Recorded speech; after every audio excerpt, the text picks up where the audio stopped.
I'm joined by Premier John Horgan to my left, our Provincial Health Officer, Dr. Bonnie Henry, to my immediate right, and Dr. Ross Brown, who is the Incident Commander of the Immunize BC Operations Centre.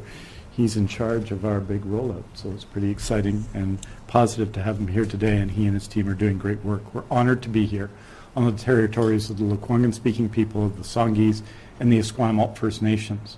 For people joining us, especially in the news media, the presentation with respect to vaccine will take place first, and the Premier and Dr. Henry and Dr. Brown will speak to that. Before we take questions, we're going to do a truncated and abbreviated daily briefing on case counts and other issues relative to COVID-19 in BC. That will be Dr. Henry coming back and myself. So that's what you can expect. You can hear the daily numbers after we're finished with the briefing on immunization. And with that, it is my honor to introduce Premier John Horgan.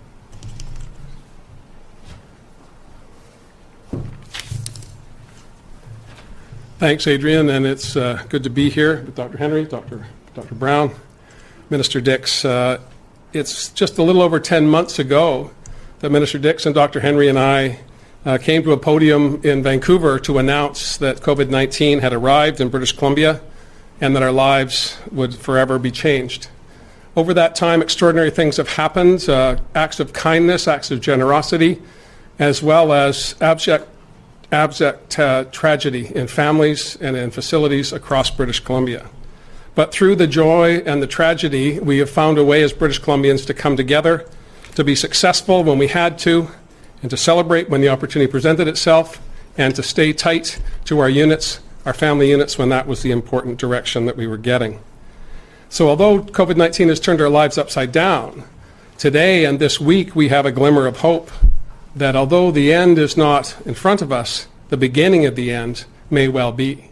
The announcement that vaccines are available and will be coming to British Columbia as early as next week is a sign of optimism for all of us, an opportunity for us to celebrate briefly, but then redouble our efforts as we go into the next number of months as more vaccines become available. Dr. Brown will be talking about the logistics. Dr. Henry will be talking about the epidemiology and the value of the vaccines and how that will transform how we live our lives going forward. But before we get to that place, as in any race, when you see the finish line, you don't stop running, you focus, you dig down deep to find that extra resolve to get to the finish line. That's where we are today. The first rounds of vaccines will begin coming next week. Dr. Brown will be talking about that, as will Dr. Henry. It's a very limited supply, but a good opportunity to have a dry run here in British Columbia as we await the development and approval of further vaccines into the new year. As we see an increase in supply, we're going to see an increase in optimism and an increase in opportunities for us to get back to what is remotely resembling normal. Tomorrow I'll be participating in a First Minister's call with the Prime Minister and other premiers across the country, and the first topic will be the vaccine arrival, how it will be distributed across the country, and what this means for the Canadian Federation going forward. Also on the agenda is a discussion of what's called the Canada Health Transfer. Now, for most people, that is just three words strung together. CHT, as it's known acronymistically by the public service. The Canada Health Transfer is perhaps the most important relationship provinces have with our federal government. And when we started our public health care system way back in the 1960s, the deal was 50% Canada, 50% province. Well, over time, that has gone to 80% province and just a little over 20% federal government. So provinces have banded together and called on the federal government to have a national conversation about rebalancing the transfer of dollars into provinces so we can continue to deliver quality health care in British Columbia and in every province across the land. As we go through the second wave of COVID-19 at this holiday season, it's going to be a difficult challenge for all of us.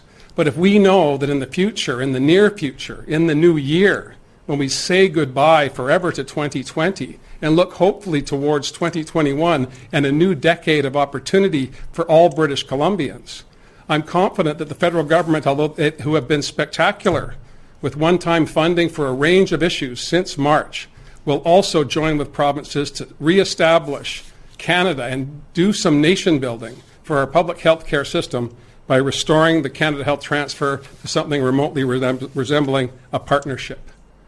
Until all of that comes to pass, we have to be reminded, as Dr. Henry will remind us today, and as we all must be vigilant to keep our hands clean, to ensure that we're physically distancing, to wear masks and do our level best to not engage with people that we don't know in close proximity. That means over the holiday season, we're going to be doing things differently. And I hope all British Columbians will understand that if we make that final commitment now, with the finish line in sight, with vaccines arriving next week and in larger numbers into the new year, we will all get through this as we have to this point in time.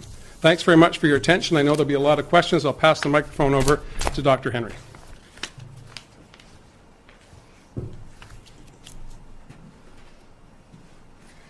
Thank you, and thank you very much. Today is an important day for everyone in BC, because today we are talking about COVID-19 vaccines.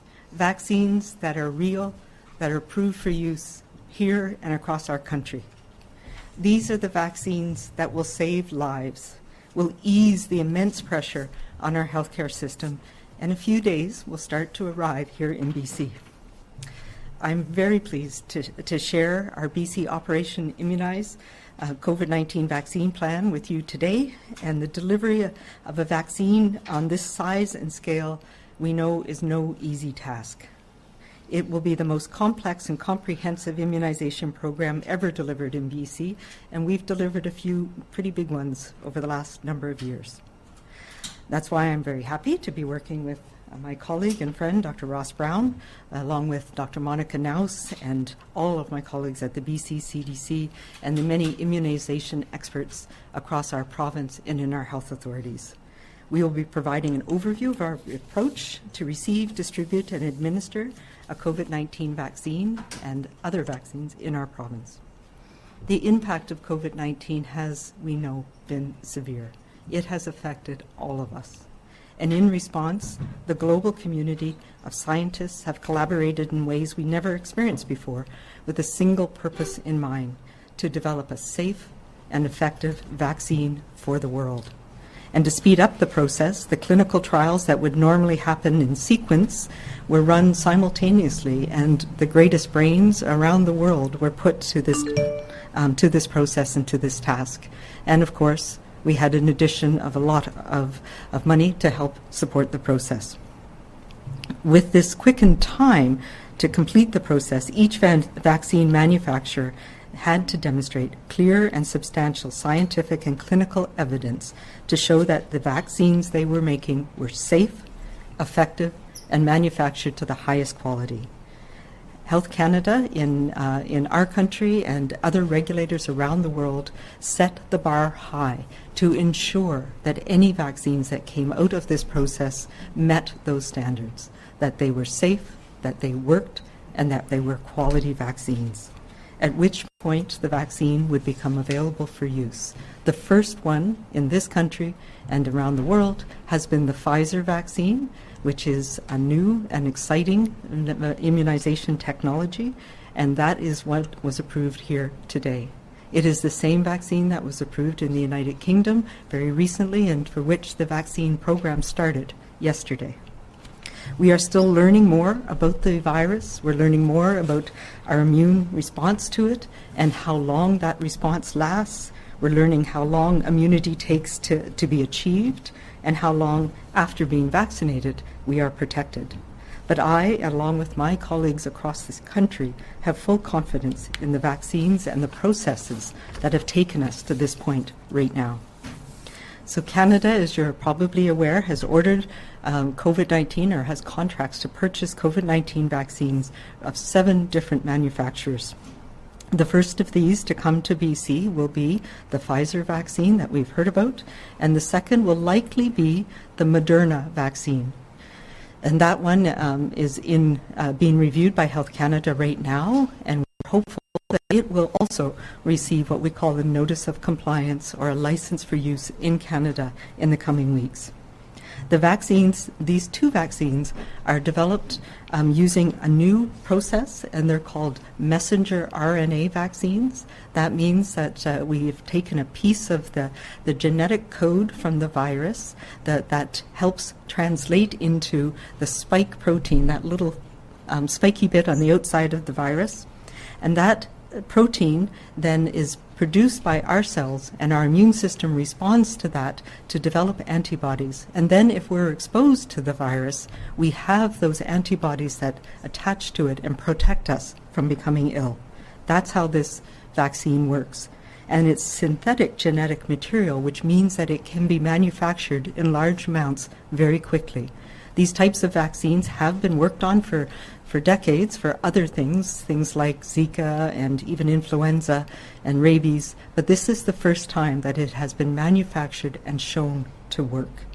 In other words, the vaccine helps us skip the illness and get straight to producing protective antibodies. While the vaccine, the Pfizer vaccine that was approved for use, will be available starting next week, it is not yet recommended for use for everybody. These first vaccines are not recommended and haven't been tested in children under the age of 16, so that's important, thankfully. And we know that children are less likely to have COVID or to have serious effects from COVID. They are not approved for use in people who are pregnant, and that's important because we don't yet know their safety in that population. And unfortunately, they're not yet approved for use in people with immunocompromising conditions. And that is something that we are looking at because we know that people whose immune systems are not functioning, whether that's from cancer treatments or other medications they're on, are more at risk of having severe illness from COVID-19. But unfortunately, we do not yet know if these vaccines work in people who are immune compromised and if they're safe. So these are things that we will continue to need to learn. We also know, though, that there are other vaccines being manufactured that will be coming available in the coming months. And some of those are more traditional vaccines that use what we call subunits or proteins, and we know that they can be used safely in people who are immune compromised. So we look forward to having many more tools that we can use. Both the Pfizer and the hopefully coming soon Moderna vaccines require 2 doses to be fully protected, a minimum of 21 days apart, with full immunity being about 7 days after the second dose. However, we do know from the data that was released and that the National Advisory Committee on Immunization has reviewed that we have good protection even after the first dose, after about 14 days. The efficacy or the protection from the Pfizer vaccine and from the Moderna vaccine has been reported to be in the high 90s, so 94, 95%. That means that they can protect most people from having any infection, and they've been very effective at preventing severe illness. And this is really important. This is a breakthrough in terms of the benefit that a vaccine can have.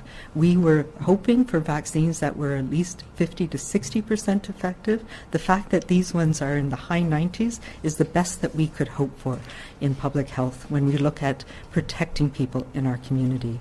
And I believe these may revolutionize vaccines for the future, for other respiratory illnesses, for example.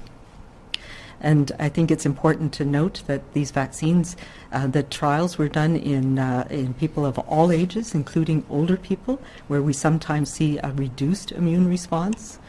So that is important as well, and in people of multiple different ethnic backgrounds.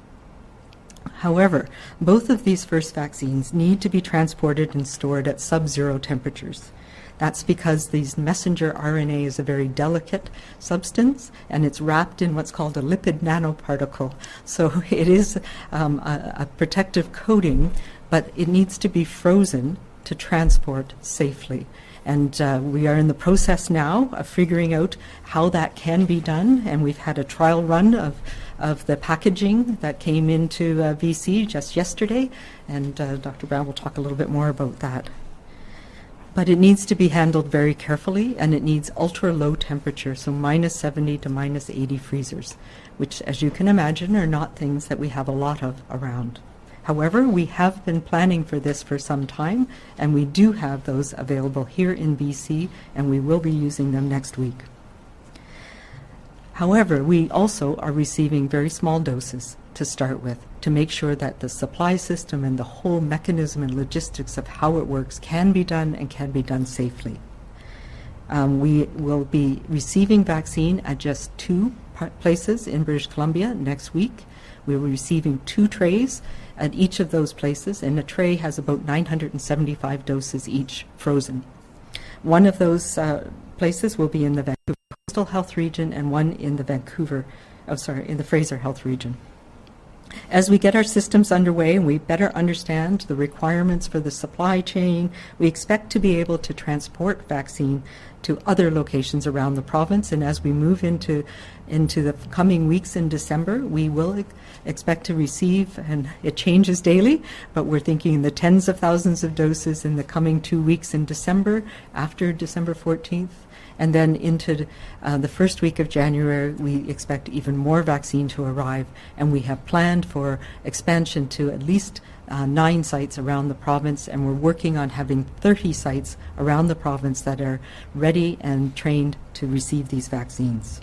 And they will have the ultra-low temperature freezers needed on site. I know many people are starting to wonder about when will I get vaccine? And as someone in public health who has an interest in immunization programs for many, many years, this is something that we are all very pleased to be able to talk about. But I do have to warn you, it's going to be a bit of a road yet. Right now, we are only receiving small amounts of vaccine.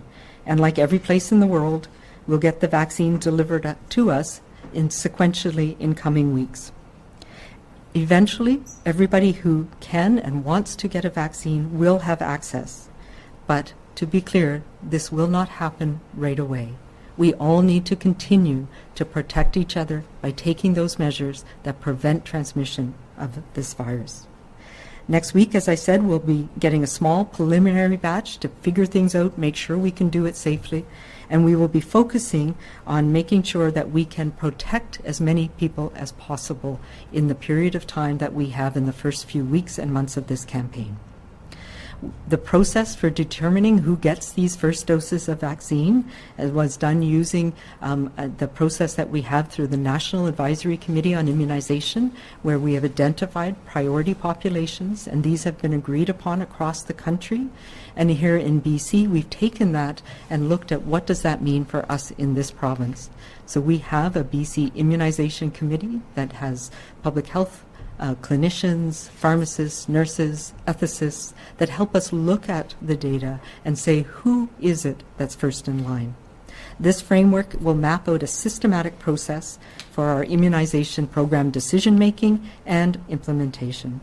So we applied that situation, and given the limited amount of vaccines right now, our priority, as I mentioned, is to save lives. And we know that the lives that are being taken and affected most right now are seniors and elders in long-term care and assisted living. In addition, we need to protect our strained healthcare system so that all of us can get the care we need when we need it. So we look at a number of risk factors as well as the geographically where the virus was affecting people the most. So the first batches in December in these 2 sites will be provided to healthcare workers who work in long-term care and in those key frontline healthcare settings in our acute care hospitals. That's ICUs, emergency departments, and the COVID medical wards. As I mentioned, the Pfizer vaccine requires us to provide the vaccine at the site where it is delivered, and that will be the case for the first few weeks of this program, which means we need to bring people to the vaccine instead of the vaccine to people at this point. We are hopeful that as we get the processes and confidence in how we're transporting the vaccine, we will be able to switch to taking it to people very soon, but it may be the first weeks of January before that is possible.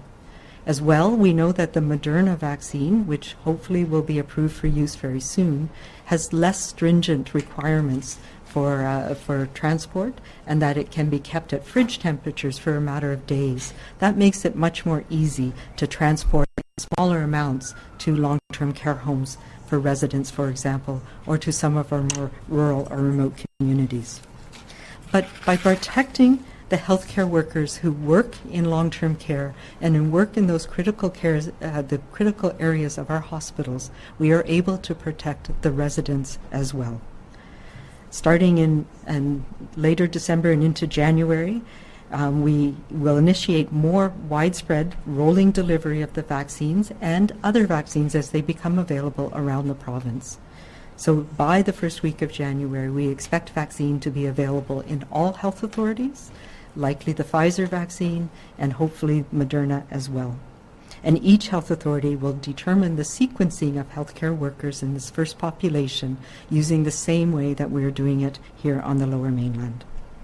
From there, we'll add the next layer into our sequence to include people of advanced age, so people over age 80 in the community, higher risk communities like those living in congregate living situations and shelters and places where we know people have a higher risk of severe illness and ending up in hospital, and remote and isolated First Nations communities and Indigenous peoples.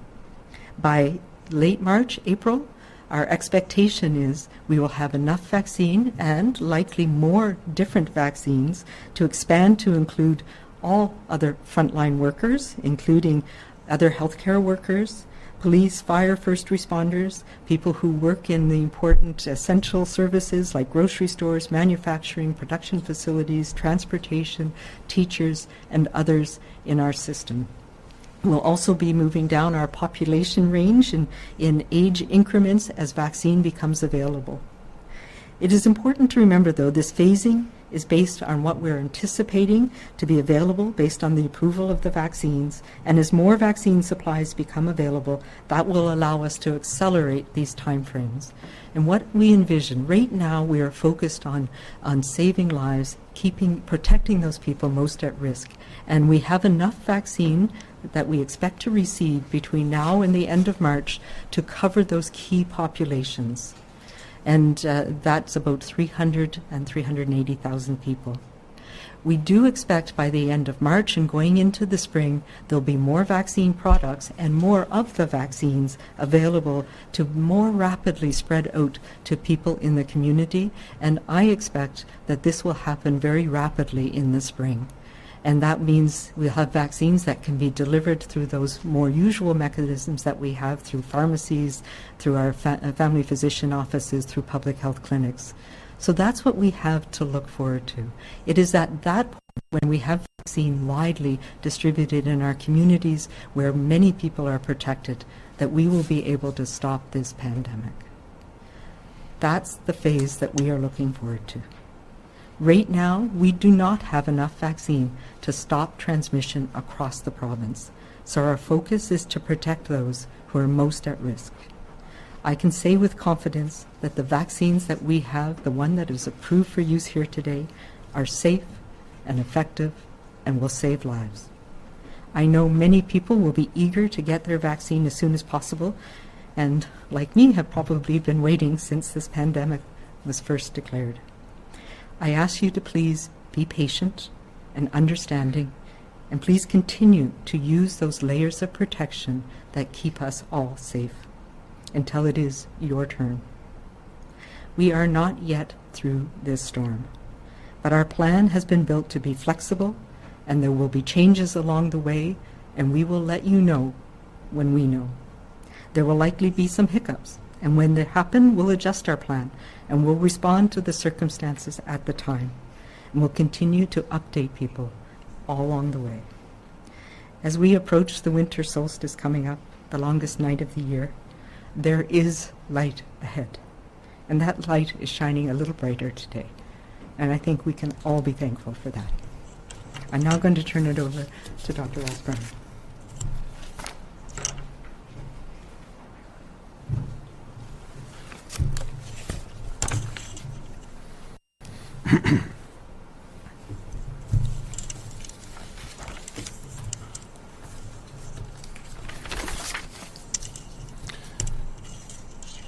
Good afternoon, everyone. Thank you very much for the introductions. It has been an honor to work alongside Dr. Henry and Minister Dix. I thank you.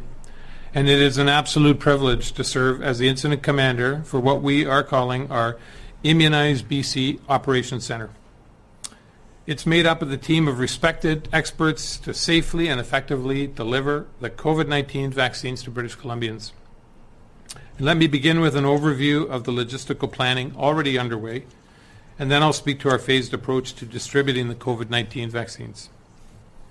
You've heard many times, and across this country, it's already been said, but it's worth repeating. This is a complex task because of the variables and sensitivities involved in the delivery of the COVID-19 vaccines, which will be happening next week. However, when it comes to immunization programs in British Columbia, this isn't a new task for our public health teams. They have done exceptional work immunizing British Columbians against numerous viruses, including measles, seasonal influenza, and the 2009 H1N1 influenza campaign.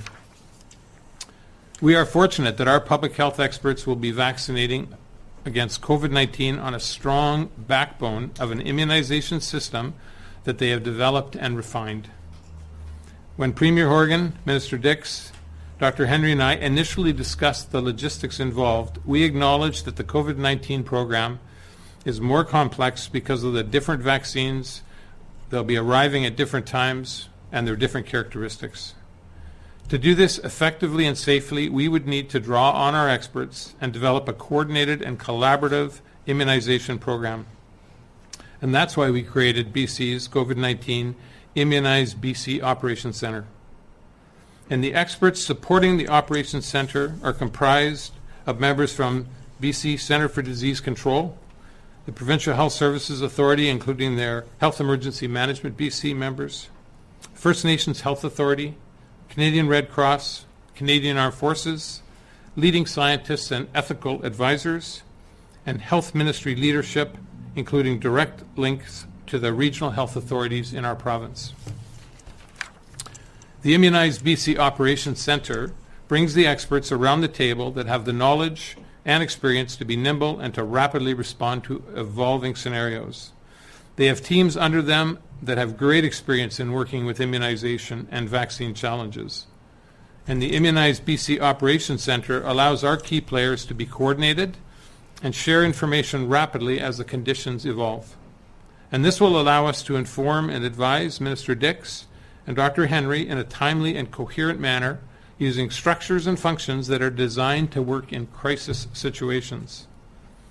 And using the Immunize BC Operations Centre tools and processes to bring out the best in our leadership team, and it allows us to immediately address any glitches along the way. Our primary goal is to ensure our public health system is ready to administer vaccines as they become available. And together, we're working in lockstep with our federal counterparts to receive shipments of the COVID-19 vaccines here in BC. We have met with Major General Fortin, VP of Logistics and Operations for the Public Health Agency of Canada, and have established a relationship with him and his team. This is an important relationship for our Immunize BC Operations Centre members.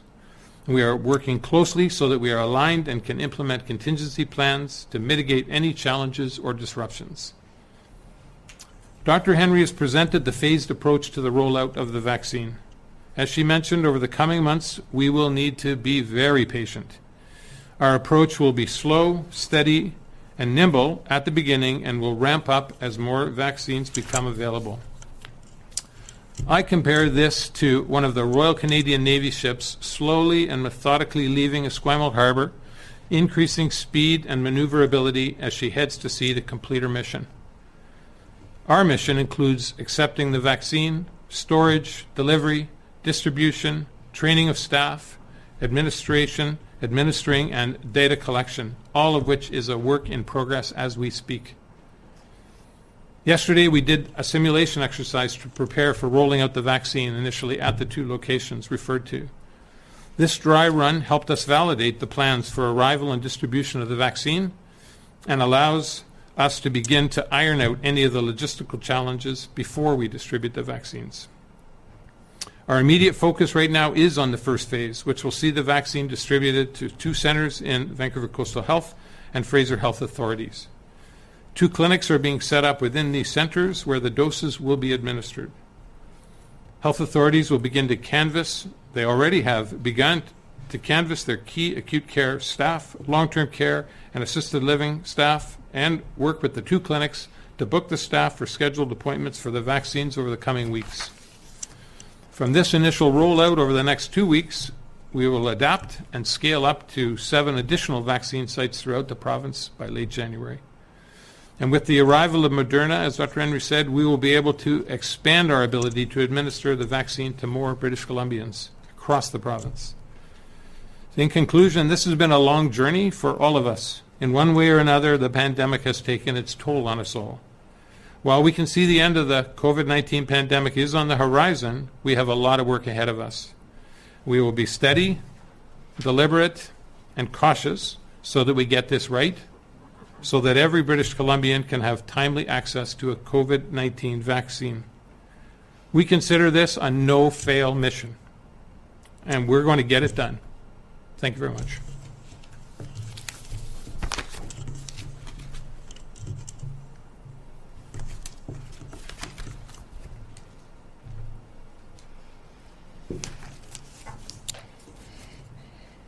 Thank you. And I have to say, I've been waiting for this day for a long time, and I think it's going to be even more exciting next week when we start putting vaccines into people's arms. But for today, the reason why this is so auspicious a day, because we still have COVID circulating in our province, and we had an additional 619 people who were diagnosed with COVID-19 in the last day. 4 of whom were epidemiologically linked. And that brings our total in British Columbia to 39,337 people who've been diagnosed with COVID-19. That includes 121 people in the Vancouver Coastal Health region, 384 people in the Fraser Health region, 5 people in Vancouver Island Health, 81 people in the Interior Health region, 27 people in Northern Health, and 1 new case in somebody who resides outside of Canada. That brings us today to have 9,329 active cases around the province, including 338 people who are in hospital, 75 of whom are in critical care or ICU.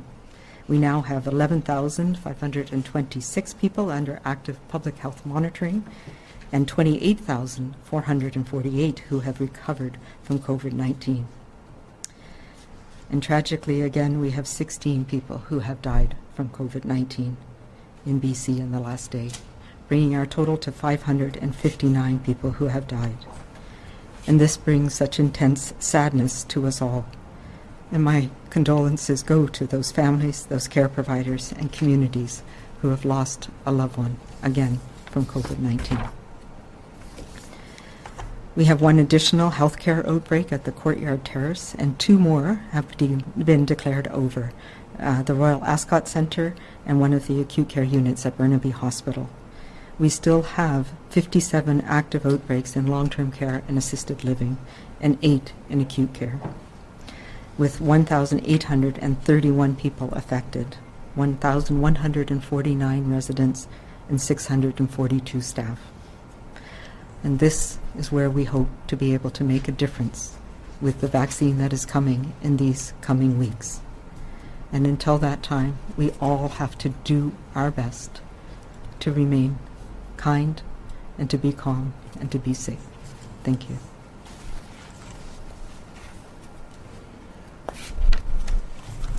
Thank you very much, Dr. Henry. And just on behalf of the Premier, on behalf, I think, everyone in BC, I want to pass on our condolences to the families, the friends, the caregivers of the 16 people who passed away in the last day from COVID-19.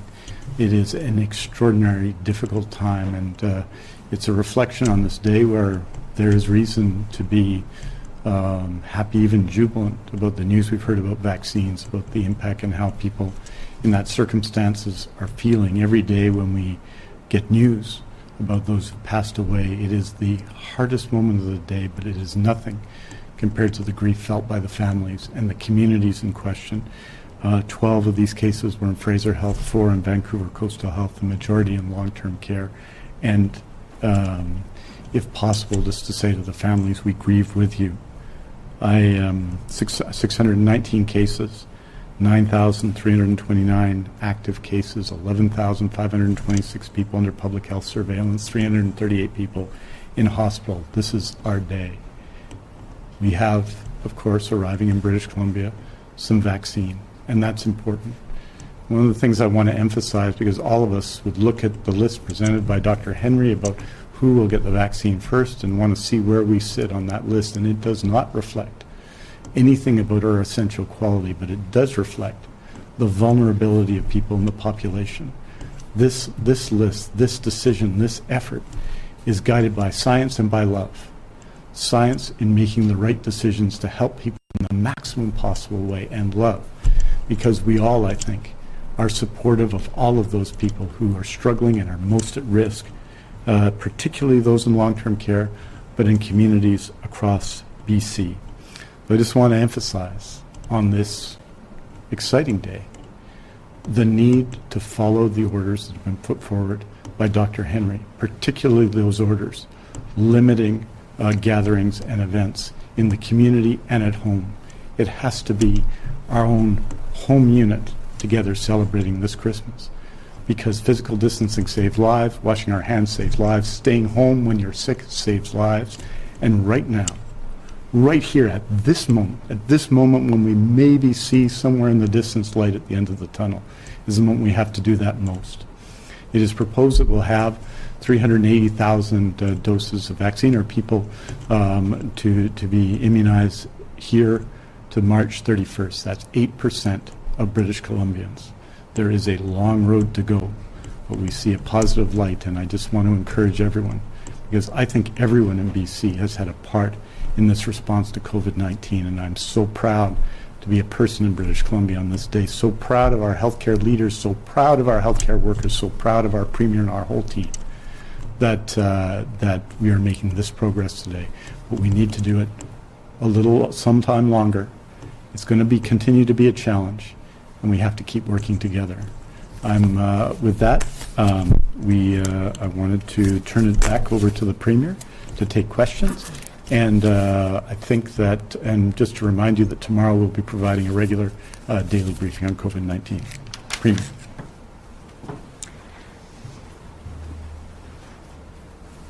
Thanks, Adrian. Thank you, doctors. A reminder to those on the line, please press *1 to enter the queue. You're limited to one question and one follow-up today. Our first question is from Penny Daflos, CTV. Hi there. Thanks very much for taking my question. Premier, I just wanted to start with you. In every other province, it's the Premier who's been the bearer of bad news that Christmas as we know it is cancelled.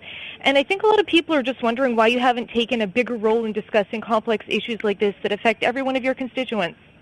Well, because I believe the best people to address these issues are the professionals. That's been my position going back to March, and I think the progress and success we've had in British Columbia is a direct result of me not wanting to insert myself between Dr. Henry, Minister Dix, and the public that want to hear from them about the challenges that we face collectively. I'm briefed regularly on the situations. I will be available. I am available today. I will be talking to the Prime Minister and other leaders across the country tomorrow to push the case that we need to focus on the end of this pandemic. And we do that by not taking limelights, by not being there for the good news and the bad news, but being there when I'm required. And that's been the approach we've taken. And to not a great deal of criticism. I certainly am open to any criticism you want to level at me, or British Columbians want to level at me. But the vast majority of the people I engage with tell me how confident they are that our public health is being driven by Dr. Henry, and Minister Dix has been at his post daily for the whole day and much into the evening, making sure that British Columbians are safe. Penny, do you have a follow-up? I do. Thank you, Premier, for that. I wanted to go to Dr. Henry next. We are seeing some success with the restrictions that you have brought in and now extended. The curve seems to slowly be bending. And however, it does seem that it's come too late for us to have Christmas with our families as British Columbians. And I'm just wondering, do you regret not taking those steps and enhancing those restrictions a little bit earlier? Yeah, you know what? I still don't feel that we're at a place when we can start second-guessing what we did when we did. We followed the plan that we had put in place, and, you know, we took action as soon as we started to see rapid increase. We have seen a flattening, but we're also learning about this virus, and we're not alone. We're learning around the world. And we're learning that the things that worked in October and September didn't work when we reached a certain level of cases and when the virus was able to transmit so much more easily at this time of year. So we put in the measures, the additional measures that we needed to take at that time. And yes, we have not, well, I think we've not bent our curve, but we've flattened it so that we're at a point where we're in a fine control. But we really need to keep these measures up to get that down. We are seeing our health care system strained.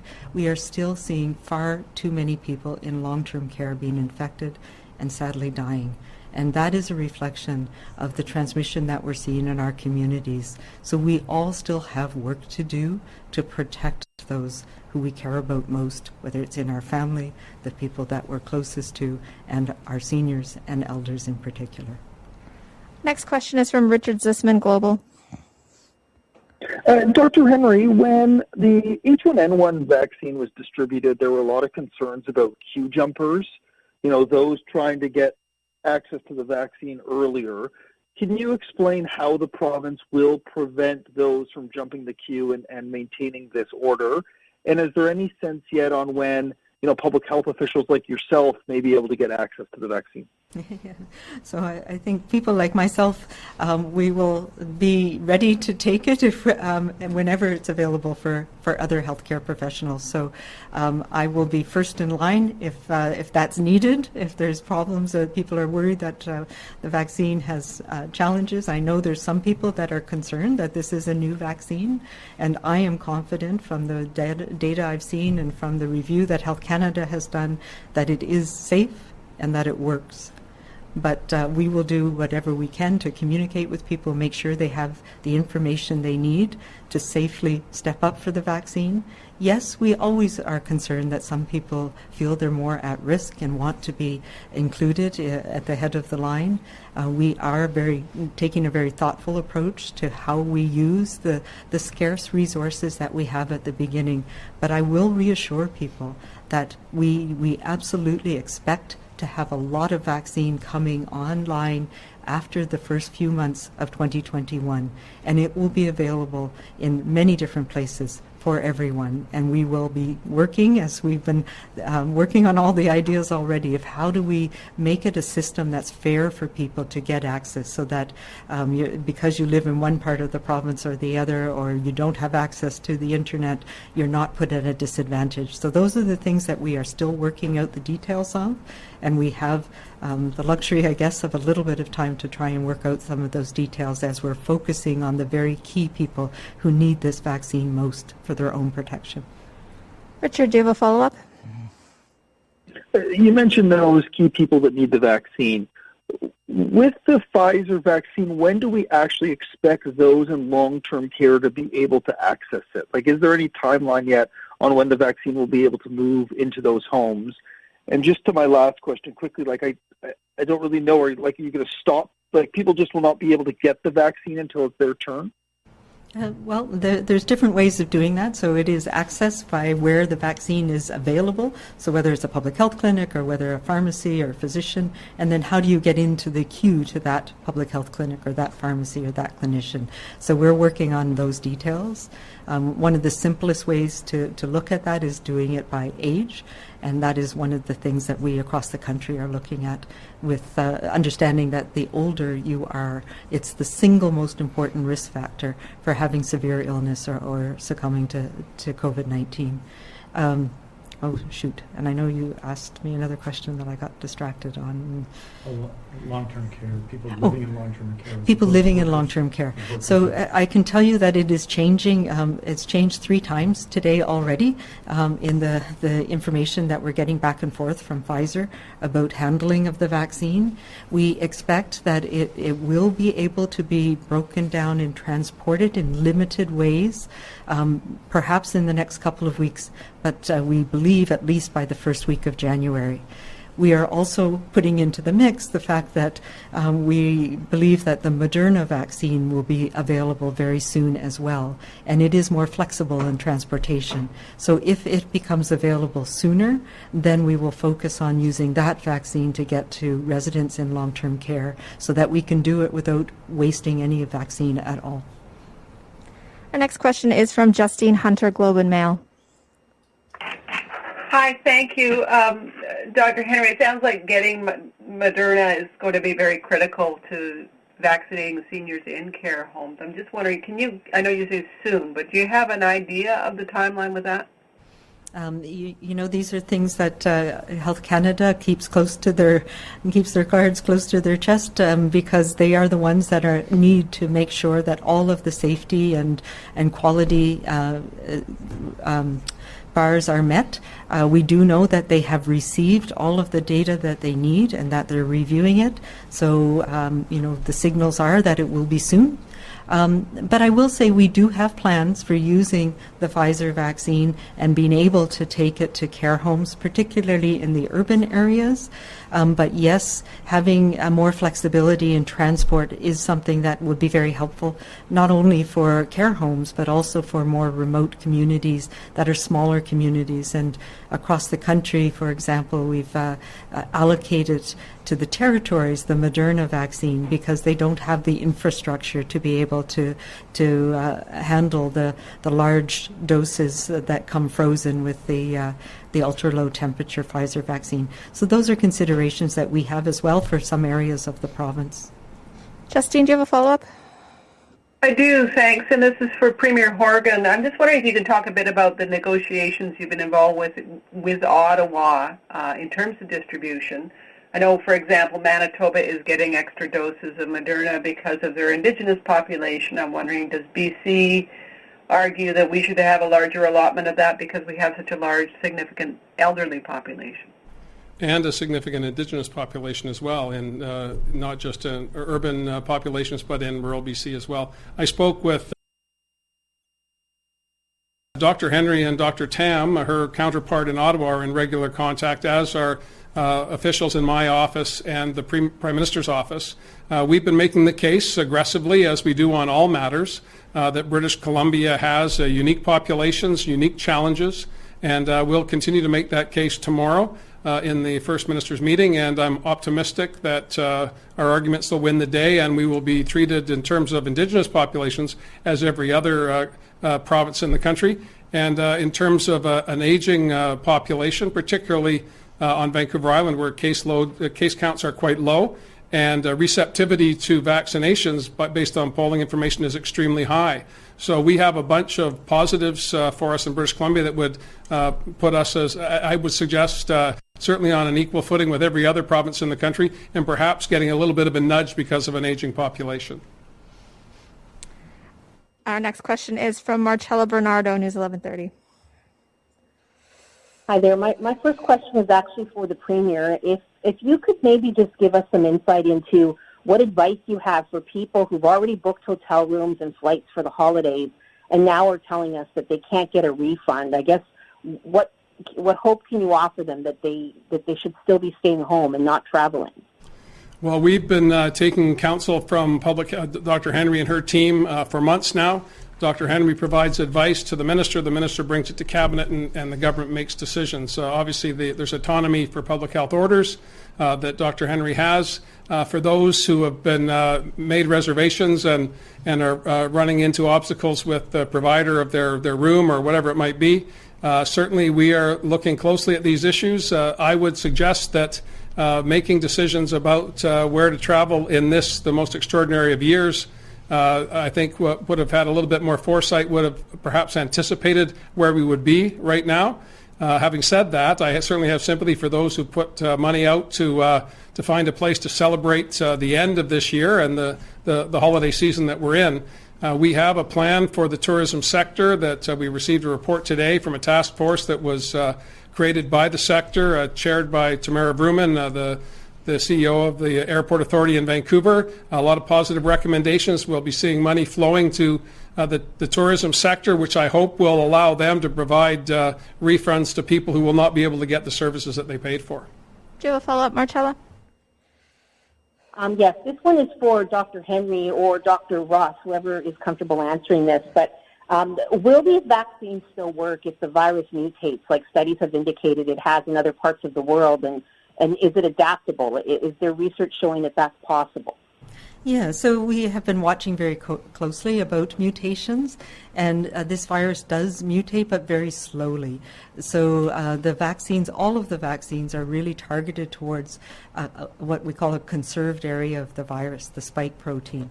So that was a concern with the mink farm in Copenhagen, where there was a mutation, a variant that had a slight change in that part of the virus genome, the virus RNA. So as you are probably aware, they culled all the mink in that area.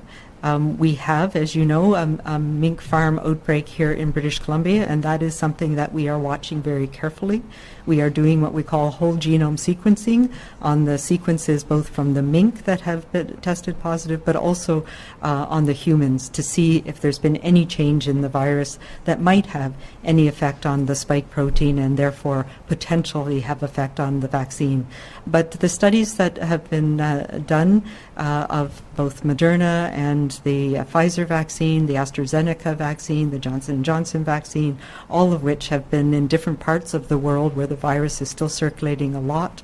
And up until very recently, the studies were just completed in the last month. So it has shown that there is very good effectiveness from the vaccines that we have right now. So that's reassuring, and we'll be following that really closely. Next question is from Les Lane, Times columnist. Oh, thanks. When do British Columbians get to put their masks away? There's a lot of reports that you have to wear a mask even after being vaccinated, and the uncertainty over whether masks prevent transmission, asymptomatic, I guess. What's your take on that? What's my take on that? You know what? We are subjected to a few things for the next little while. It's the people that are most at risk of severe illness that we're starting with, as I mentioned. But once we start having enough vaccine in the community to immunize people in a wide scale, and it probably takes about 60 to 70% of the population with this virus, that's what the modeling tells us, of people to be protected, and then the virus has a very hard time finding a new person to infect that isn't already protected. And once we get to that point, that's what we call, I like to say, community immunity. The technical term in the epidemiology world is herd immunity. And when we reach that place, that is when transmission can be stopped. And my experience with past pandemics is once we reach that place, transmission goes down very rapidly. For those who remember an H1N1 in 2009, by the time immunization started, we had a dramatic decrease in our epidemiologic curve. And I am hopeful that that will happen once we reach a certain threshold with this virus. In terms of timing, that means we're looking at the summer into the fall of next year, in my best guess. And obviously I don't know all the details and how it's going to work, but if everything goes as planned, that's where we're looking at. So I think we're going to have a very different and much more social summer, and I think into next fall we'll get back to some semblance of our normal ways of interacting with each other, be able to see each other again safely, and the pandemic, I hope, will be on its last legs. So yes, we probably won't need to wear masks anymore. We won't need to keep those distances. We will still, of course, need to stay home and stay away from others when we're not feeling well, and always wash our hands. Do you have a follow-up, Les? I'm just wondering about the prioritizing. When you forecast 380,000 priority people being vaccinated by the end of March, are you counting them as they've taken the double hit? You have to get 2 shots, so 2 or 3 weeks apart. Is that count them fully vaccinated, or is that just the first one? Yeah, so that is a combination because we know how much vaccine we're expecting to get in that period of time, but we also know that there's more vaccine coming after that, so it doesn't account for, and I said the minimum interval between the first and second dose is 3 weeks, but we can extend that interval. We know that there's very good protection about 14 days after the first dose, so that's why it's important to take precautions after somebody's been immunized, because they don't reach that full protection for some time. So we can possibly, depending on how things go and how much vaccine we get, we may delay the second dose for some people. But those are all things that are still up in the air. But the calculations of number of people who receive the full course of vaccine by that end of March is about 380, and some of those people will not be due for their second dose until into April and May. Our next question is from Rob Brown, Dawson Creek Mirror.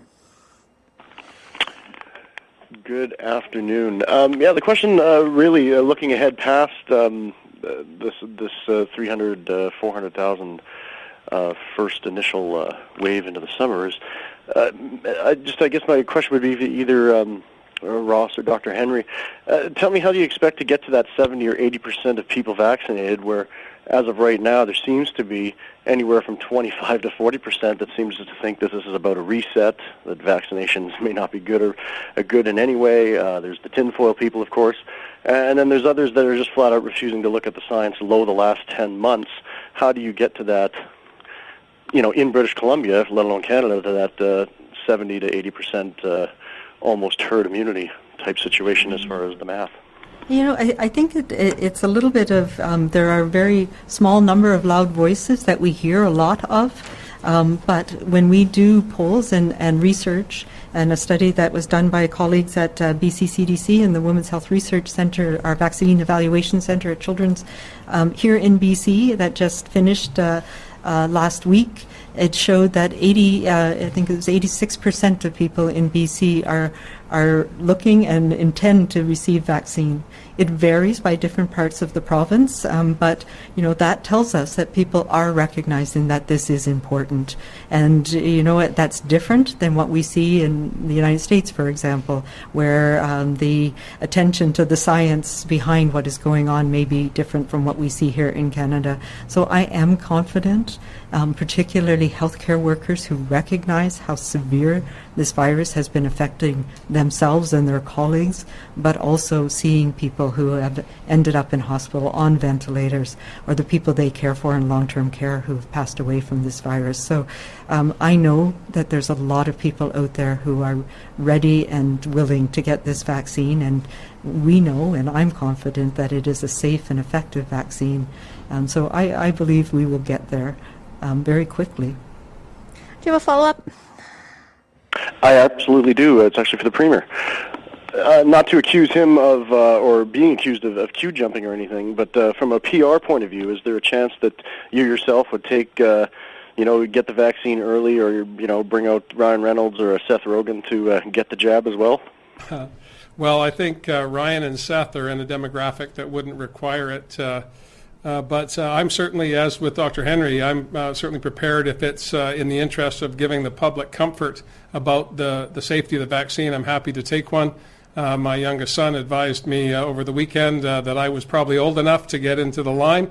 I didn't appreciate that very much, but it's a reality. I'm prepared to do whatever is in the best interest of advancing the cause of getting as many people immunized as possible.